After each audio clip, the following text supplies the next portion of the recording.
আসসালামু আলাইকুম প্রিয় দর্শক, অন্যমঞ্চের আলোচনায় আজ আমাদের অতিথি হিসেবে আছেন ইরানের শীর্ষ নিরাপত্তা কর্মকর্তা আলী লারিজানির মৃত্যুর প্রতিশোধ হিসেবে অল আউট মোডে হামলা শুরু করেছে ইরান।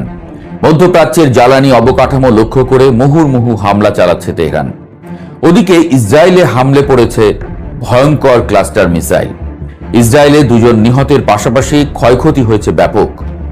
বেনগুরিয়নে মুখ থুবড়ে পড়েছে ইসরায়েলি বিমান। এসবের মধ্যেই ইরানের সর্বোচ্চ নেতা মুজতবা খামেনি ঘোষণা দিয়েছেন লারিজানির খুনিদের চরম মূল্য দিতে হবে।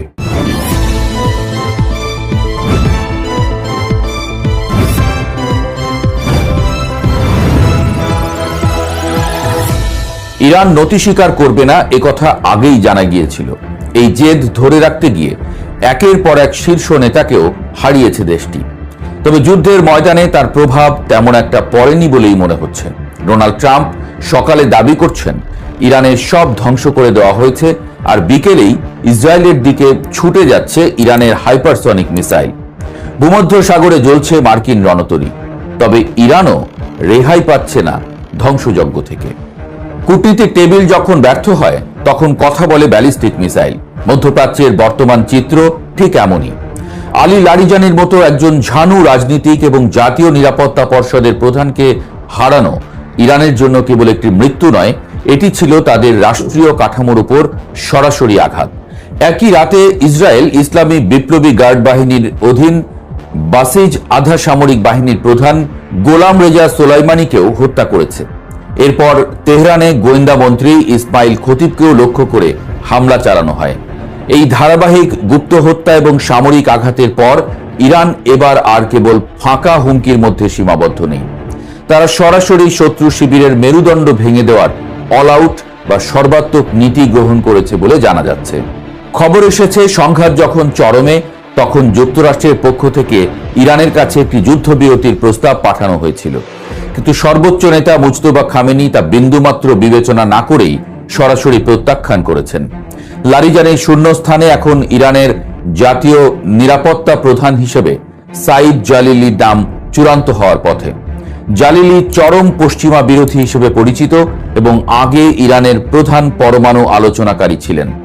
তার মতো একজন ব্যক্তিত্বকে সামনে নিয়ে আসার মানেই হলো তেহরান এখন আপোষের রাস্তা চিরতরে বন্ধ করে দিতে চাইছে, অর্থাৎ ফাইনাল খেলাই হয়তো দেখতে যাচ্ছে বিশ্ব।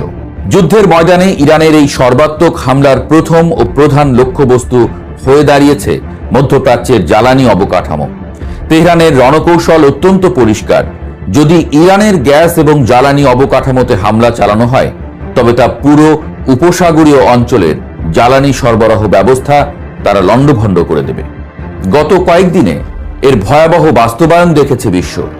দুবাই আন্তর্জাতিক বিমানবন্দরের জ্বালানি ট্যাঙ্কে সরাসরি আঘাত এনেছে ইরানি ড্রোন।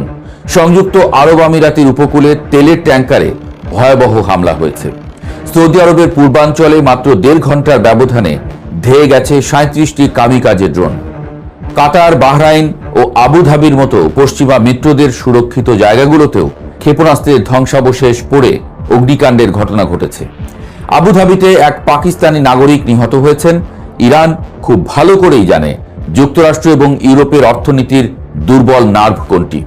তেলের সাপ্লাই চেইনকে সরাসরি লক্ষ্যবস্তু করে তারা বিশ্ব বাজারে এমন এক ধাক্কা দিয়েছে যা সামলাতে পশ্চিমাদের রীতিমতো ঘাম ছুটছে। এদিকে ইসরায়েলের পরিস্থিতি আরো ভয়াবহ।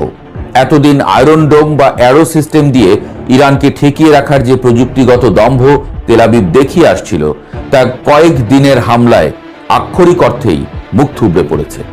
ইরান এবার ইসরায়েলে হামলার ক্ষেত্রে নতুন এবং ভয়ঙ্কর মাত্রা যোগ করেছে, ক্লাস্টার ওয়ারহেড বা গুচ্ছ বোমা। এই ক্লাস্টার মিসাইলগুলো যখন ইসরায়েলের আকাশ থেকে বিস্তীর্ণ এলাকায় শত শত ছোট বোমায় পরিণত হয়ে ছড়িয়ে পড়ছে, তখন তা ঠেকানোর উপায় ইসরায়েলি রাডারগুলোর কাছে থাকছে না।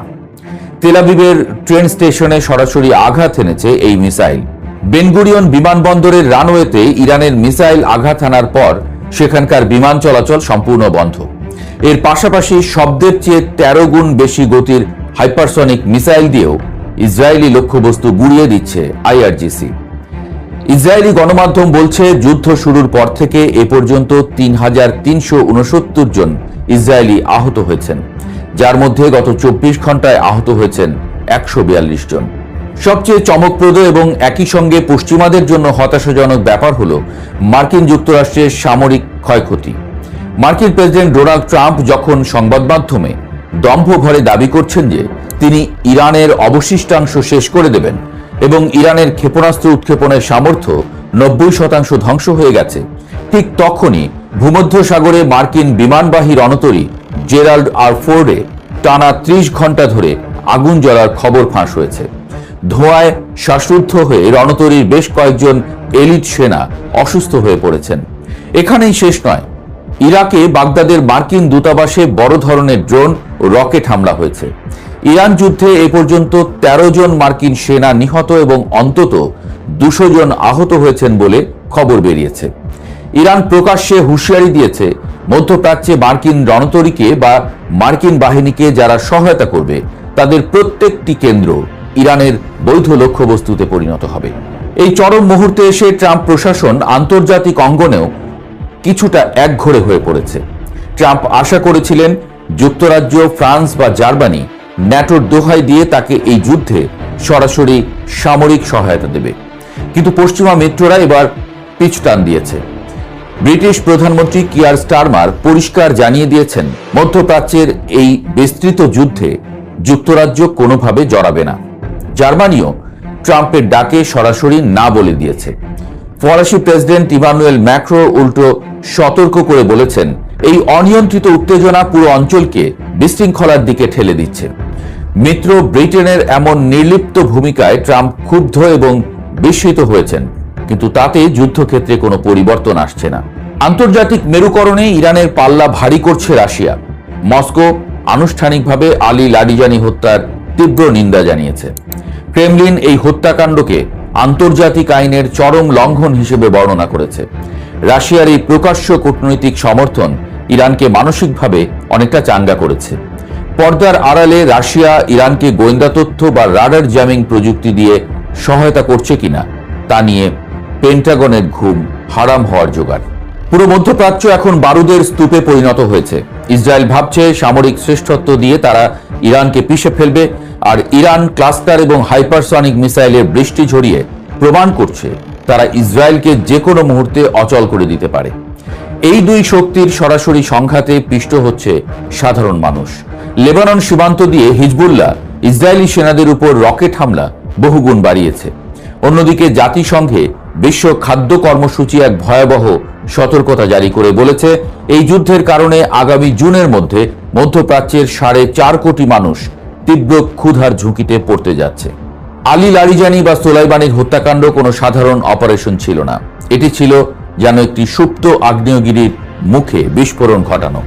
ফলে মুস্তফা খামেনির সেই চরম মূল্য আদায়ের হুঙ্কার এখন নিছক কোন রাজনৈতিক বুলি নয়, এটি নিখুঁত সামরিক অ্যাকশনে পরিণত হয়েছে। পশ্চিমারা যে যুদ্ধ কয়েকদিনের সার্জিক্যাল স্ট্রাইকে শেষ করার স্বপ্ন দেখেছিল, ইরান তাকে এক দীর্ঘস্থায়ী রক্তক্ষয়ী এবং সর্বনাশা ফাইনাল খেলায় রূপ দিয়েছে। বিশ্বের অন্যতম বৃহৎ শক্তিগুলোর আধুনিক মারণাস্ত্রের এই সরাসরি মহড়া কবে, কোথায় এবং কিভাবে থামবে তার উত্তর হয়তো এই মুহূর্তে স্বয়ং যুদ্ধবাজ নেতাদের কাছেও জানা নেই। আসল বন্ধুত্বের পরীক্ষা যে বিপদে হয় এ কথা আমরা ছোটবেলায় রচনা লিখতে গিয়ে মুখস্থ করেছি, কিন্তু বড় হয়ে দেখি কথাটা মোটেও সস্তা নয়। ধরুন আপনি এক বন্ধুর ডাকে এমন উৎসাহে ছুটলেন যে না ভেবে চিনতে তার ঝামেলায় জড়িয়ে গেলেন, এমনকি ঢাকঢোল পিটিয়ে। সেই বন্ধুর নাম ধরা যাক ইসরায়েল, আর তার ডাকে সাড়া দিতে গিয়ে আপনি গিয়ে পড়লেন একেবারে ইরানের দরজায়।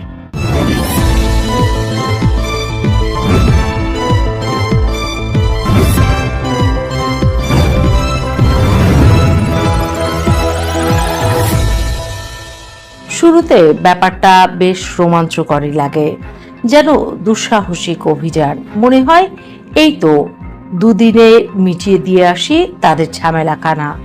কিন্তু পৃথিবীর ইতিহাস বারবার শিখিয়েছে যে যুদ্ধকে সহজ মনে হয় সেই শেষে গলার হার না হয়ে গলার ফাঁস হয়ে বসে। এখন অবস্থা এমন দাঁড়িয়েছে যে আমেরিকা সেই যুদ্ধকে না ফেলতে পারছে না গিলতে পারছে, একেবারে শাখের করাত, যেদিকে যায় কাটে। সবচেয়ে মজার বললে ভুল হবে, বরং শিক্ষণীয় বিষয়টা হলো যে যে দেশ এতদিন অন্যের বিপদে ছুটে গেছে, সেই দেশ আজ নিজের বিপদে চারপাশে তাকিয়ে দেখে মাঠটা ফাঁকা। এমন দিনও যে আসতে পারে তা হয়তো খোদ আমেরিকা কল্পনাই করেনি। ইরানের পক্ষে আবার দাঁড়িয়ে গেছে নানা রঙের সমর্থন, কেউ সরাসরি, কেউ পরোক্ষ। তার সঙ্গে যখন রাশিয়া আর চীনের মতো ভারী মাপের দুই খেলোয়াড় এসে একই পাশে বসে, তখন খেলাটা আর পাড়ার লাঠি খেলা থাকে না, একেবারে দাবার বোর্ডে রাজার চাল। অন্যদিকে আমেরিকা তাকিয়ে আছে তার বহুদিনের পরিচিত মুখগুলোর দিকে। ন্যাটো, যাকে এতদিন শক্তির ছাতা ভাবা হতো, সেই সাফ জানিয়ে দিয়েছে এই খেলায় আমরা নেই। ইউরোপের ঘনিষ্ঠ বন্ধুরা ব্রিটেন, ফ্রান্স, ইতালি, জার্মানি সবাই কেমন কৌশলে হাত গুটিয়ে নিয়েছে। কেউ সরাসরি না বলেছে, কেউ ভদ্রভাবে পাশ কাটিয়েছে, কিন্তু ফল একই, নীরবতা। আর স্পেনের কথা তো আলাদা করে বলতে হয়। সে শুধু দূরে সরে দাঁড়ায়নি, বরং এমন ভঙ্গিতে দাঁড়িয়েছে যেন বলছে, এই লড়াই তোমার, আমি দর্শক কাতারে নিয়ে। সব মিলিয়ে দৃশ্যটা এমন দাঁড়িয়েছে যেন মঞ্চে নায়ক একা দাঁড়িয়ে আছে, আর যাদের সঙ্গে নাচের কথা ছিল তারা সবাই পেছনের দরজা দিয়ে সরে পড়েছে। তখন বুঝতে অসুবিধা হয় না, বন্ধুত্বের কথা যত বড় করে বলা হয়, বাস্তবে তার ওজন মাপা হয় কেবল বিপদের দাঁড়িপাল্লায়। আজকের বিশ্ব রাজনীতিতে ঠিক এই জায়গাটাতে দাঁড়িয়ে আছে আমেরিকা। হরমুজ প্রণালী শুধু একটা জলপথ নয়, এ যেন পুরো বিশ্বের জ্বালানির শিরা। পৃথিবীর 1/5 তেল এই সরু পথ দিয়ে যায়। এই পথ যদি বন্ধ হয়ে যায়, তাহলে শুধু মধ্যপ্রাচ্য না, ঢাকা থেকে টোকিও, লন্ডন থেকে নিউ ইয়র্ক, সব জায়গাতেই তার প্রভাব পড়ে। কথায় আছে, নদীর পানি থামলে ক্ষেত শুকায়। ঠিক তেমনি হরমুজ থামলে বিশ্ব অর্থনীতির চাকা কেঁপে ওঠে। এই গুরুত্বপূর্ণ প্রণালীকে খোলা রাখতে মার্কিন প্রেসিডেন্ট ডোনাল্ড ট্রাম্প মিত্র দেশগুলোর কাছে আহ্বান জানালেন, জাহাজ পাঠান, শক্তি দেখান, একসাথে দাঁড়াই। না, কেউ কথা রাখেনি, কেউ এগিয়েও আসেনি। কারণ যুদ্ধের ময়দানে কখনোই শুধু সাহসের খেলা নয়, এটা হিসেবের খেলা। প্রথম দিকে আমেরিকা ভেবেছিল এই যুদ্ধ হবে দ্রুত, নিয়ন্ত্রণে থাকবে আর সবাই পাশে দাঁড়াবে।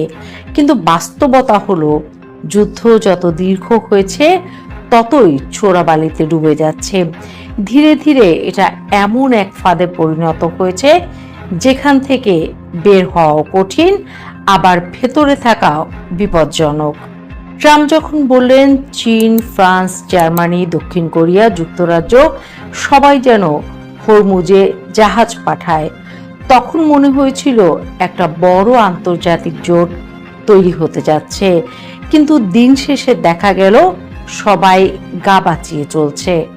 সবচেয়ে বড় ধাক্কা এসেছে কাছের মিত্রদের কাছ থেকে। যুক্তরাজ্য সরাসরি না করে দিয়েছে। ব্রিটিশ প্রধানমন্ত্রী কিয়ার স্টারমার পরিষ্কার ভাষায় জানিয়ে দিয়েছে তারা বড় কোনো যুদ্ধে জড়াবে না। তাদের প্রথম কাজ নিজের দেশের অর্থনীতি বাঁচানো, মূল্যস্ফীতি নিয়ন্ত্রণ করা। অর্থাৎ আগে নিজের ঘর, পরে পরের ঘর, এই নীতিতেই হাঁটছে তারা। ফ্রান্সও একই সুরে কথা বলছে। তারা বলছে যুদ্ধ থামলে, পরিস্থিতি শান্ত হলে তখন হয়তো কিছু করা যাবে, কিন্তু এখন না। জার্মানি তো আরো এক ধাপ এগিয়ে বলেছে এই যুদ্ধ তাদের না, ন্যাটোর না। কোনো আন্তর্জাতিক অনুমোদন নেই, কোনো সম্মিলিত সিদ্ধান্ত নেই। তাহলে তারা কেন জড়াবে? ইতালি বলছে সমাধান যুদ্ধ না, কূটনীতি। স্পেন, নেদারল্যান্ড, সুইজারল্যান্ড সবাই কোনো না কোনোভাবে এই সংঘাত থেকে দূরে থাকতে চাইছে। অস্ট্রেলিয়া আর জাপানও বলছে তাদের কোনো পরিকল্পনা নেই জাহাজ পাঠানোর। অন্যদিকে চীন, তারা তো ইরানের ঘনিষ্ঠ মিত্র হিসেবেই চলছে। তাদের জাহাজ ইতিমধ্যে হরমুজ দিয়ে চলাচল করছে, কিন্তু ট্রাম্পের আহ্বানে সাড়া দেওয়ার কোনো প্রশ্নই নেই। তারা বরং বলছে সব পক্ষ শান্ত থাকুক, উত্তেজনা কমুক। মানে সবাই চাইছে আগুন নিভুক, কিন্তু কেউই পানি ঢালতে মাঠে নামতে রাজি না। এদিকে যুদ্ধ থেমে নেই। ইসরায়েল তেহরানে হামলা চালাচ্ছে, ইরান তেল আবিব আর জেরুজালেমে পাল্টা আঘাত করছে। ড্রোন হামলা, ক্ষেপণাস্ত্র, আগুন, পুরো মধ্যপ্রাচ্য যেন এক বিশাল দাবার বোর্ড, যেখানে প্রতিটি চালের মূল্য জীবন দিয়ে দিতে হচ্ছে। দুবাই বিমানবন্দরের কাছে আগুন লেগেছে, কাতারের ঘাঁটিতে হামলা হয়েছে, ইরাকে বিস্ফোরণ, লেবাননে স্থল অভিযান, সব মিলিয়ে এক অস্থিরতা যা প্রতিদিন নতুন করে ছড়িয়ে পড়ছে। আর এই অবস্থাতেই ইরান স্পষ্ট বার্তা দিয়েছে হরমুজ প্রণালী তাদের নিয়ন্ত্রণে। কেউ যদি এই পথ ব্যবহার করে, তাদের উপর আক্রমণ করতে চায়, তাহলে সেই পথ খোলা থাকবে না। এ যেন সরাসরি চ্যালেঞ্জ। ইরানের বিপ্লবী গার্ড তো এক ধাপ এগিয়ে ট্রাম্পকে বলেই দিয়েছে সাহস থাকলে জাহাজ পাঠান। এই ভাষা, এই আত্মবিশ্বাস, এটা বোঝায় ইরান এই যুদ্ধে পিছিয়ে নেই, বরং তারা প্রস্তুত যত দূর যেতে হয় তত দূর যাওয়ার জন্য। তারা মচকাবে কিন্তু ভাঙবে না। রাশিয়া ইতিমধ্যে বলেছে তারা ইরানের পাশে থাকবে। চীন সরাসরি না বললেও তাদের অবস্থান পরিষ্কার। ফলে একদিকে ইরান একা না, বরং বড় শক্তিগুলোর সমর্থন পাচ্ছে, আর অন্যদিকে আমেরিকা, যার চারপাশে এতদিন শক্তিশালী মিত্রদের বলয় ছিল, সেই বলয়ে ফাটল ধরেছে। কথায় আছে একতাই বল, কিন্তু যখন সেই একতা ভেঙে যায়, তখন সবচেয়ে শক্তিশালী মানুষও দুর্বল হয়ে পড়ে। ট্রাম্প তাই ক্ষোভে বলছেন, ন্যাটো যদি সাড়া না দেয় তাহলে তাদের ভবিষ্যৎ ভালো হবে না। কিন্তু প্রশ্ন হলো, এই হুমকি কি কাজ করবে? কারণ বাস্তবতা হলো ইউরোপের দেশগুলো এখন যুদ্ধে ক্লান্ত। তারা ইউক্রেন যুদ্ধ দেখেছে, অর্থনৈতিক চাপ দেখেছে, জনগণের ক্ষোভ দেখেছে। তারা জানে আরেকটা বড় যুদ্ধে জড়ানোর মানে নিজের পায়ে কুড়াল মারা। অন্যদিকে এশিয়ার দেশগুলো সবচেয়ে বেশি ভুগছে। তেলের দাম $100 ছাড়িয়েছে, ট্যাঙ্কার আটকে আছে, সরবরাহ ব্যাহত। থাইল্যান্ড, ভিয়েতনাম, জাপান সবাই চিন্তায়। মানে যুদ্ধটা মধ্যপ্রাচ্যে হলেও তার ঢেউ এসে গেছে সারা বিশ্বে। ঠিক যেমন আপনি প্রথমে ভাবলেন পাশের বাড়ির ঝগড়া আমার কি, কিন্তু যখন ইট এসে আপনার জানালায় লাগে, তখন বুঝলেন এটা আর শুধু তাদের সমস্যা নয়। আজকের হরমুজ সংকটও ঠিক তেমনই। আমেরিকা এখন সেই অবস্থায় যেখানে একা দাঁড়িয়ে আছে, আর চারপাশে সবাই হিসাব করছে কে কতটা জড়াবে, কে কতটা দূরে থাকবে। এটা শুধু একটা যুদ্ধ নয়, এটা একটা বাস্তবতা শেখার গল্প। যে বাস্তবতা বলে শক্তি থাকলেই সবাই পাশে থাকে না, যে বাস্তবতা বলে রাজনীতিতে বন্ধুত্ব চিরস্থায়ী নয়, স্বার্থটাই শেষ কথা। এই গল্প এখানেই শেষ নয়, কারণ প্রশ্নটা এখনো ঝুলে আছে। আমেরিকা কি একাই লড়াই চালিয়ে যাবে, নাকি শেষ মুহূর্তে আবার কেউ পাশে দাঁড়াবে?